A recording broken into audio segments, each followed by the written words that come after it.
जय हिंद दोस्तों, स्वागत है आप सभी का हमारे चैनल में। इस वीडियो के माध्यम से हम लोग जो कि है सीबीएसई बोर्ड क्लास 10 व्याकरण जो कि हम पढ़ने वाले हैं, व्यवहारिक खंड। ठीक है, एक सेकेंड सेटअप कर लेते हैं।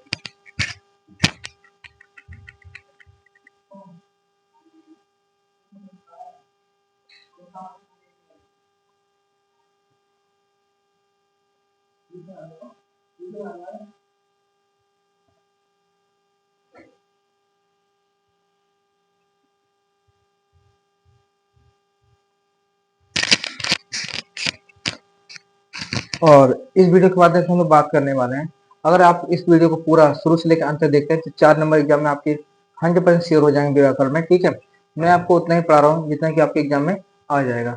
अभी हम लोग बेसिक से एकदम पढ़ने वाले हैं। ठीक है, हमें पढ़ना है वाक्य भेद। क्या पढ़ना है? वाक्य भेद, जो कि आपका हिंदी के क्वेश्चन पेपर में क्वेश्चन नंबर 6 का पहला क्वेश्चन आता है। 5 क्वेश्चन आते हैं, इसमें से आपको कोई भी 4 क्वेश्चन करने होते हैं।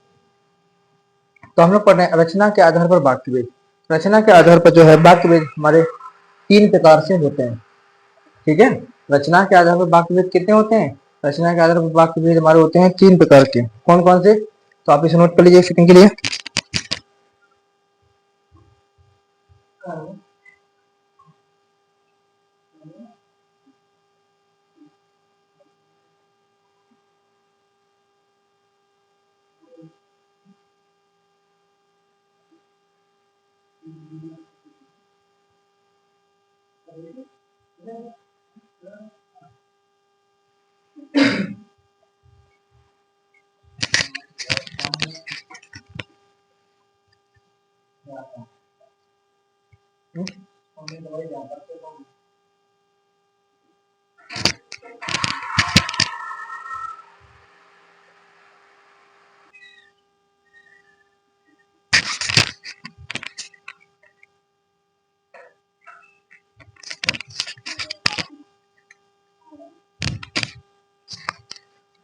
तो रचना के आधार पर हमारे वाक्य भेद जो थे वो 3 प्रकार के थे। ठीक है, और जिसमें कि पहले हम लोग बात करते हैं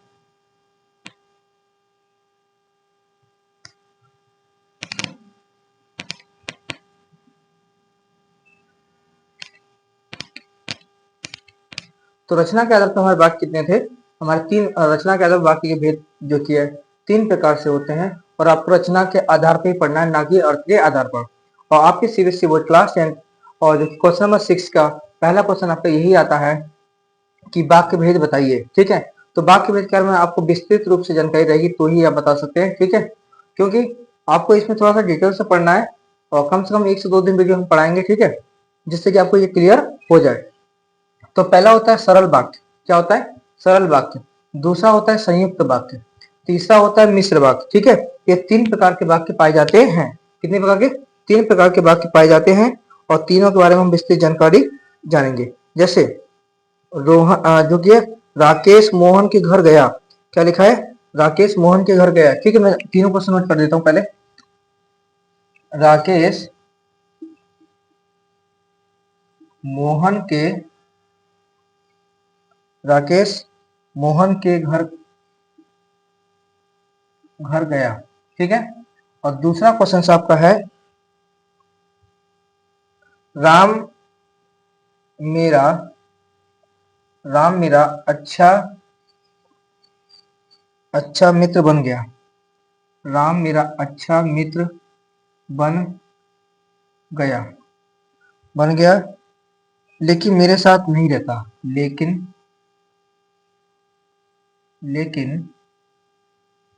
मेरे साथ नहीं रहता। ठीक है, क्लियर? ठीक है ना? अब हम पढ़ते हैं इन दोनों के बारे में। ठीक है, क्या लिखा है? पहला क्वेश्चन हमारा है राकेश, और ये दो क्वेश्चन, दूसरा क्वेश्चन ये कि राकेश मोहन के घर गया। इसमें कितनी क्रिया है? इसमें क्रिया कितनी है? तो कहेंगे इसमें जो कि एक ही क्रिया है। कौन सी? जाना यानी गया। एक ही तो क्रिया है। ठीक है, एक ही तो क्रिया है। तो जब किसी वाक्य में एक क्रिया हो, कितनी क्रिया हो? एक क्रिया हो, तो उसे हम क्या बोलते हैं? कि सरल वाक्य कहते हैं। क्या बोलते हैं? सरल वाक्य। यानी ये कैसा वाक्य है? ये सरल वाक्य है। ठीक है, ये कैसा है? सरल वाक्य है। लेकिन मैं आपको बता दूं, आप पहले से नोट कर लीजिए, मैं यहाँ पे क्वेश्चन लिखूंगा और ठीक है। रचना के आधार वाक्य के भेद कितने भेद होते हैं? 3। पहला सरल वाक्य, दूसरा संयुक्त वाक्य, तीसरा मिश्र वाक्य। ठीक है, 3 भेद होते हैं, जिसमें कि मैं आपको बता दूं कि पहला जो कि सरल वाक्य कैसे कहेंगे, संयुक्त वाक्य कैसे कहेंगे और मिश्र वाक्य कैसे कहेंगे। तो तीनों में एग्जाम्पल के साथ ही आपको एकदम अच्छे ढंग से समझाने वाला हूँ। तो सबसे पहले आपको ऊपर नोट कर लिया होगा, मैं अरेंज कर देता हूँ, ठीक है, जिससे कि आपको और अच्छे से समझा सकूं।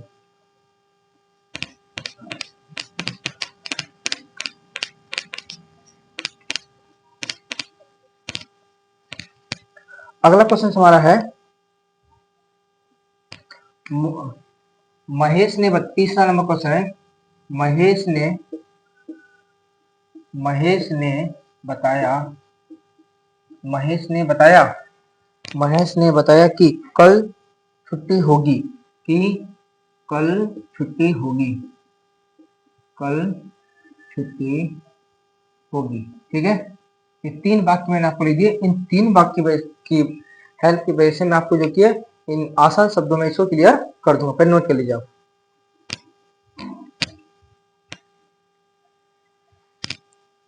ठीक है, आपने नोट कर लिया होगा।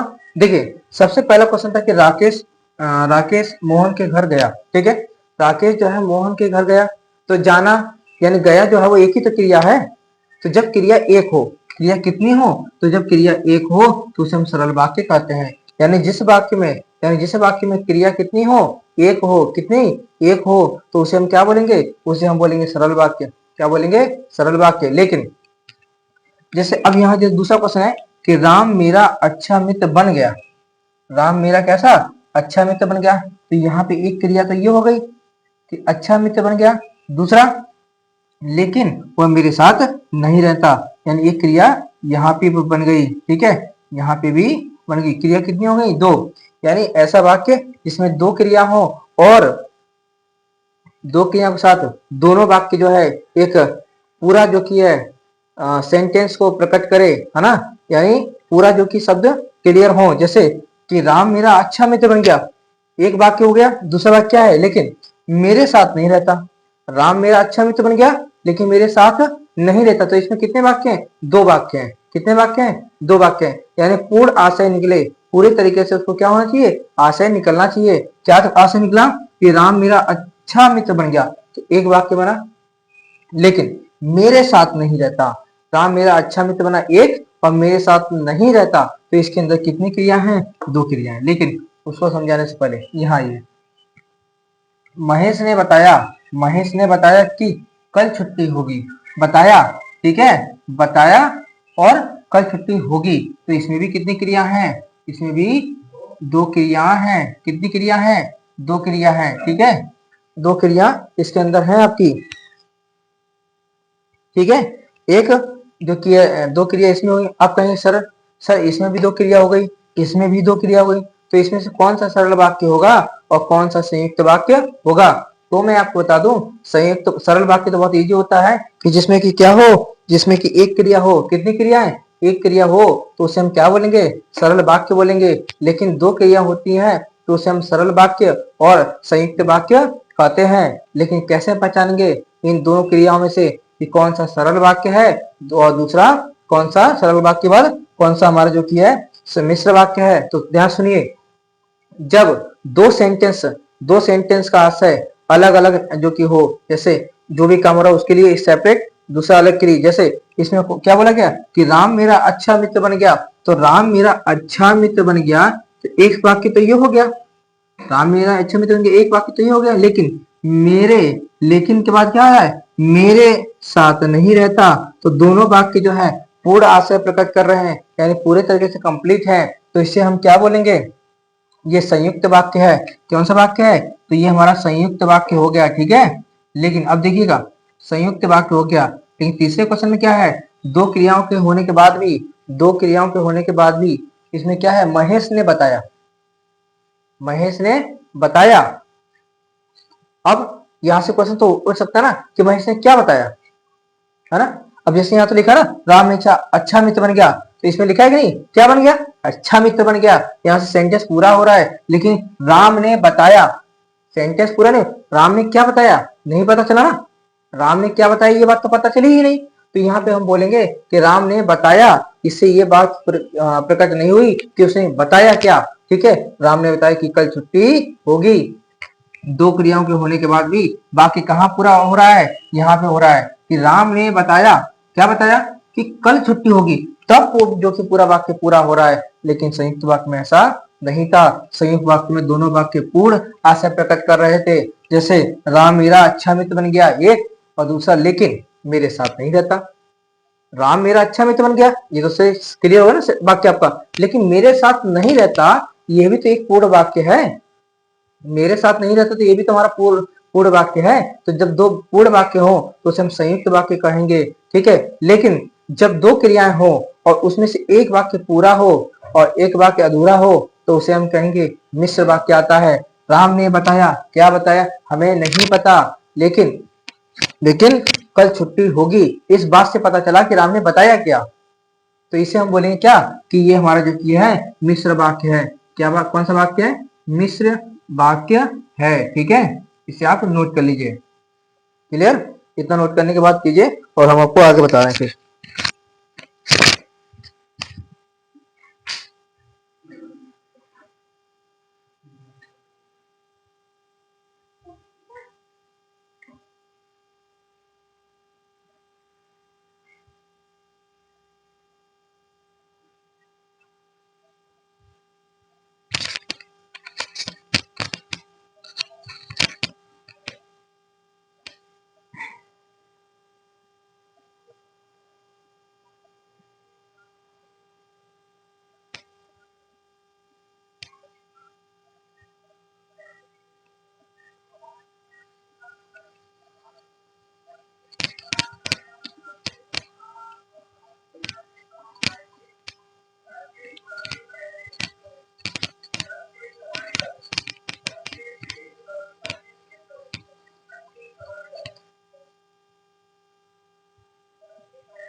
चलिए हम लोग क्वेश्चन अगले तरफ बढ़ते हैं और आप बताइए कैसे सॉल्व करना है। ठीक है, जो कि आप भी बताइए कौन सा वाक्य है, कमेंट जरूर किया कीजिए कि पहला वाक्य कौन सा है और दूसरा वाक्य कौन सा है। जैसे देखिए लिखा है राम जो कि है पुस्तक पढ़ता है, यानी कर सकते हैं रोहन पुस्तक पढ़ता है। रोहन पुस्तक पढ़ता है, पहला क्वेश्चन तो ये हुआ। ठीक है, और दूसरा क्वेश्चन है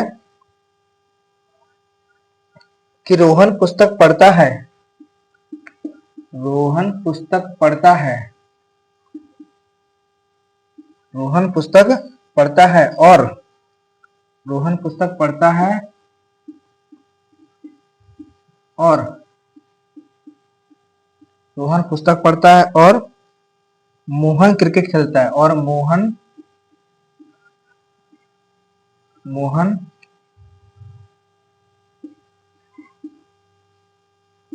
क्रिकेट खेलता है। ठीक है, तीसरा क्वेश्चन है रोहन ने कहा कि श्याम क्रिकेट खेलता है। रोहन ने कहा कि रोहन ने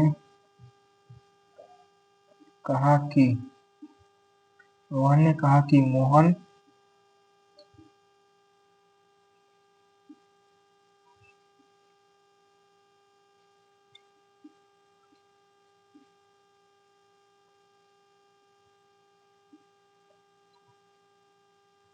देखिए ये तीन क्वेश्चन है, पहले आप नोट कर लीजिए।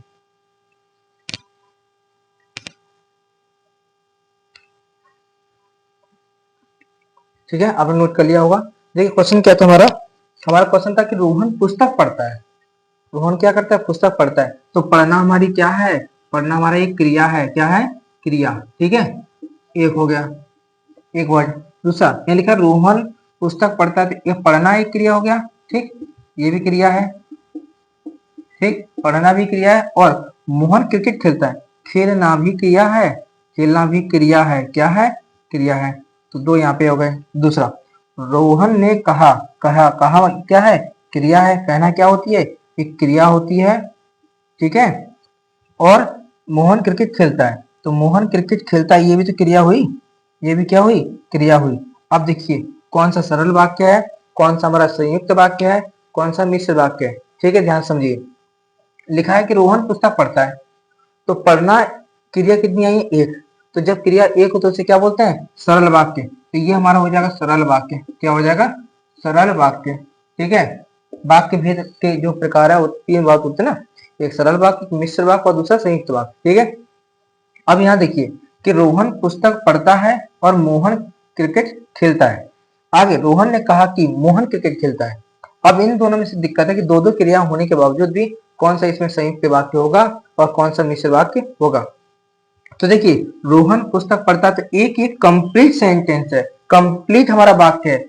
ठीक है, कि रोहन पुस्तक पढ़ता है और के बाद मोहन क्रिकेट खेलता है। क्या लिखा है, मोहन क्रिकेट खेलता है, यानी रोहन पुस्तक पढ़ता है, मोहन क्रिकेट खेलता है। तो दोनों ही तो अलग अलग वाक्य हैं। तो जब दोनों ही वाक्य अलग अलग हैं, लेकिन जो आशय प्रकट कर रहे हैं उस पूरी तरीके से 100% सही तरीके से जो कि है पूर्ण आशय प्रकट कर रहे हैं, इसलिए कहेंगे ये हमारा कैसा हो गया, ये कहेंगे ये हमारा संयुक्त वाक्य हो गया। क्या हो गया, संयुक्त वाक्य हो गया।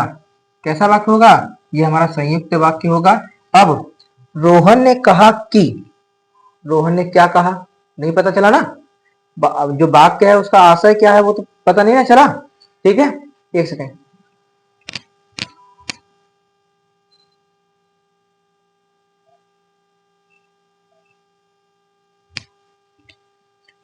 ठीक है, तो यहाँ पे एक चीज देखिए, रोहन ने कहा कि मोहन क्रिकेट खेलता है। तो रोहन ने कहा, क्या कहा, इस बात से ये नहीं पता चला कि पूर्ण वाक्य नहीं बना, नहीं बना कि मोहन क्रिकेट खेलता है।